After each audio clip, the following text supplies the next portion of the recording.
గత వారం రోజులుగా 10 రోజులుగా తెలుగు రాష్ట్రాల్లో లేదా ప్రపంచవ్యాప్తంగా ఎక్కడ తెలుగు వాళ్ళు ఉన్నా మొత్తం hot topic iBomma Ravi.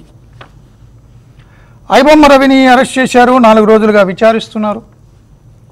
Cinema పైరసీని భయంకరంగా ప్రోత్సహిస్తున్నాడు, తమకు భారీ నష్టాలు కలిగిస్తున్నా అంటూ తెలుగు ఇండస్ట్రీ ఎప్పటి నుంచో అతని గురించి కంప్లైంట్ చేస్తూ ఉంది. అతను వ్యక్తిగత పనుల మీద ఇండియా వచ్చిన నేపథ్యంలో పోలీసు అరెస్ట్ చేశారు, విచారిస్తున్నారు. అతను విదేశాల్లో కరేబియన్ కంట్రీస్లో పౌరసత్వం కూడా తీసుకున్నాడు. లగ్జూరియస్ లైఫ్ లీడ్ చేస్తున్నాడు. కోట్లాది రూపాయలు గడించాడని పోలీసు విచారణలో తేలుతోంది. కానీ ఇండస్ట్రీ సినిమాని ఒక లాభదాయ వనరుగా మార్చేసి సినిమా టికెట్లు కూడా పెంచుకుంటూ జీవోలు తెప్పించుకుంటూ ప్రభుత్వం మీద ఒత్తిడి చేసి థియేటర్కి వెళ్తే మాల్కి వెళ్తే పాప్కార్న్ 500 రూపాయలు బకెట్, కూల్ డ్రింకులు 100 రూపాయలు, వాటర్ బాటిల్ 100 రూపాయలు. ఒక ఫ్యామిలీతో సినిమా థియేటర్కి వెళ్ళాలంటే భరించలేని పరిస్థితి తీసుకొచ్చారు. కాబట్టి సామాన్యులు ఇలాంటి పైరసీని చూస్తున్నారు. పైరసీ వ్యక్తి అది లీగల్గా law of the land violate చేయడం ఖచ్చితంగా ఒప్పుకు తీరాలి.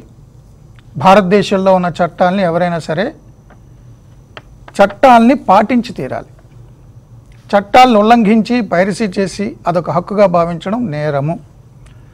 బట్ అలాంటి వ్యక్తిని కూడా మద్దతిస్తూ సమర్థిస్తూ అతను ఒక రాబిన్హుడ్ లాగా పోలుస్తూ సామాన్యుల వాయిస్ ఇది అని ప్రచారం కూడా జరుగుతుంది సోషల్ మీడియాలో.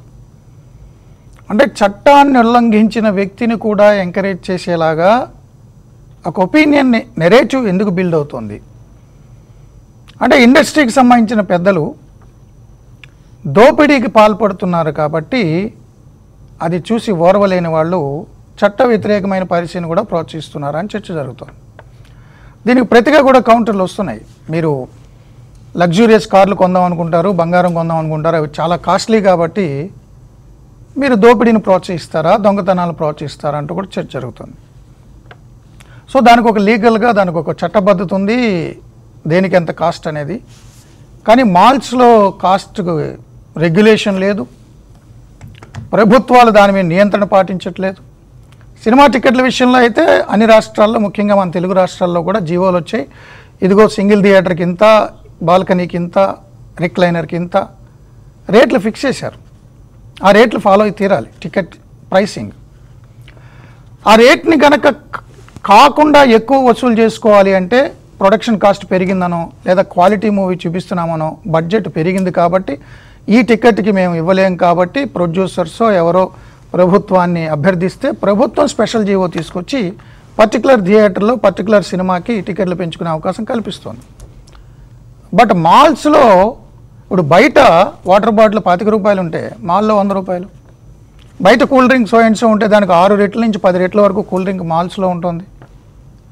అదేవిధంగా ఒక బిర్యానీ ప్యాకెట్ కూడా వచ్చేంత పాప్కార్న్ రావట్లేదు.